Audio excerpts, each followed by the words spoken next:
I just love these videos. The Target dollar section has a whole bunch of new things, and I showed you a haul just last week, but today we're taking some of those items and putting them in a dollar toy test. Hey you guys, it's Christina from the Purple Alphabet. Welcome back. If you're new, click subscribe so you don't miss out on any of the videos that we talk about. We do educational activities for kids, ideas and inspirations to learn through play, plus a little bit of shopping, which is what happened in my last video. So if you watched my last video, you know that Target is exploding once again with a whole bunch of educational stuff for kids. I walked you through the store, showed you some of my favorites and all of the new things, plus I showed you a little bit of a mini haul. And in that mini haul, I told you I would do a dollar toy test to see if your dollar is worth it or not. I love doing these kinds of videos, so let me know down below in the comments if you like them too, so I know if I should keep on doing them. So let's get started with the toy test. First up in our dollar toy test, High Seas Adventure. It's from Learning Resources, which is a really well-known educational learning toy company. Amazing. This kit comes with the instructions, a whole bunch of game pieces to move around your board. The cards also come with it and a fold-up game board. Pretty impressed by the quality with this. I think this is really cute and well done. This game is all about addition, so we took out our game board and laid it out and got everything set up. You get a set of cards, and on these cards there are numbers on one side, and you also get a couple of trick cards, which are an octopus and a shark. More about that in just a minute. You also get these cards, which really help you learn how to add to 10 if you need a little cheat sheet. The object of the game is to turn over a card and to look at your 5 cards to see if you have something that would equal 10.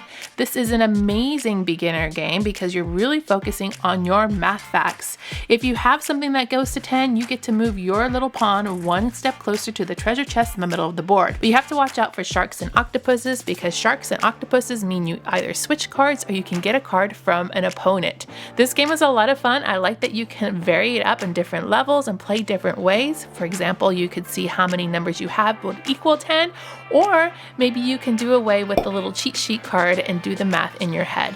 Overall, big thumbs up. Next up, we have the Practicing Good Manners flashcards. Now, I hadn't opened these, so they're brand new to me.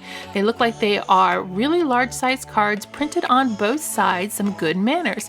One side has a question or a scenario and asks you what to do in that scenario, and the other side has the appropriate response. This was supposed to include an instruction card, but mine didn't have it, so if you have this game and the instruction card, let me know in the comments what that instruction card said.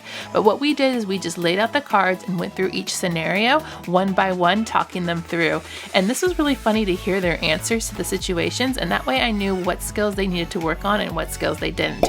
I'm kind of thinking about some other activities to do with this as well, and maybe I'll put a video together on that. We also had the Practice Being a Good Citizens cards, which were very similar, the same cards, different scenarios, maybe one or two that overlapped with the good manners, but the same thing. There was a card where you had a situation and then you would flip it over to find the answer.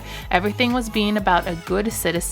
It opened up a lot of conversations, and I think that this is definitely a really great set to have in a classroom setting, homeschool setting, or even just at home. And I'd have to agree, like the other one, this is also a thumbs up. The Find It Fast cards are back. They had several different styles. We ended up with the rainy day ones. You simply just take out 2 cards, put them together, and you try to find the matches.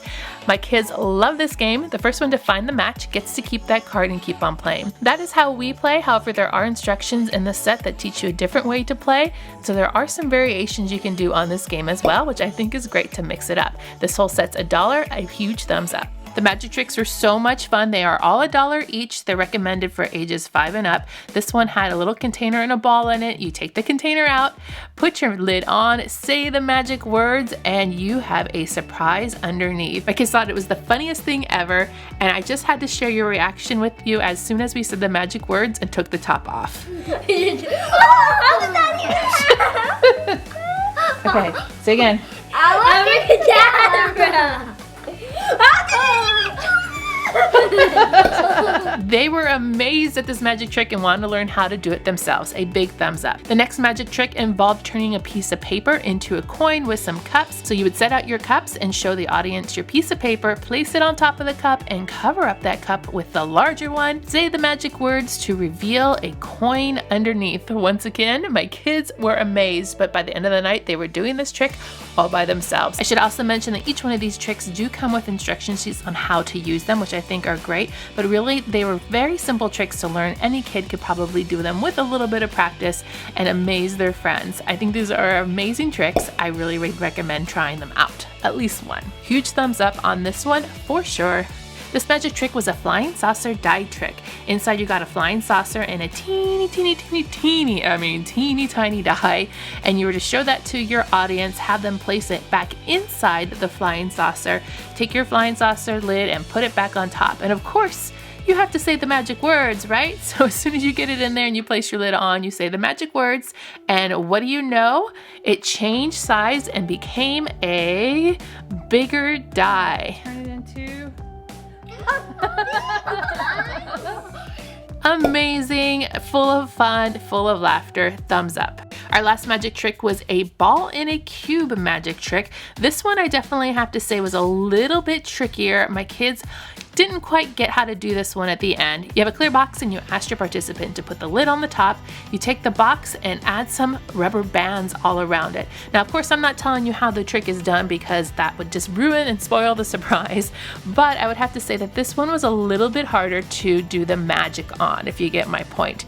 So what you're trying to do is get that ball inside the box magically by showing them that each side is solid, and then all of a sudden you take your box and ball is inside. Because this one was just slightly more difficult, I am going to give it a thumbs down, but if you have a child that might be, I don't know, the 8, 9 range, they'll probably be able to pull it off well. It just wasn't as easy as all the other tricks we tried out.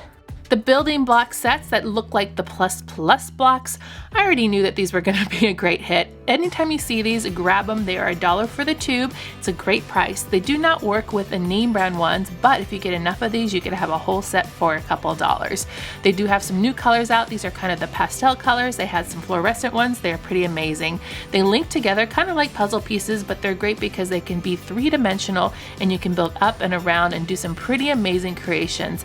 These actually fit really well into our restaurant kits, so that's another reason why we love them. They really do keep our kids entertained, so a huge thumbs up. Here are the paper kits. I had 3 origami critters, origami bookmarks, and paper airplanes.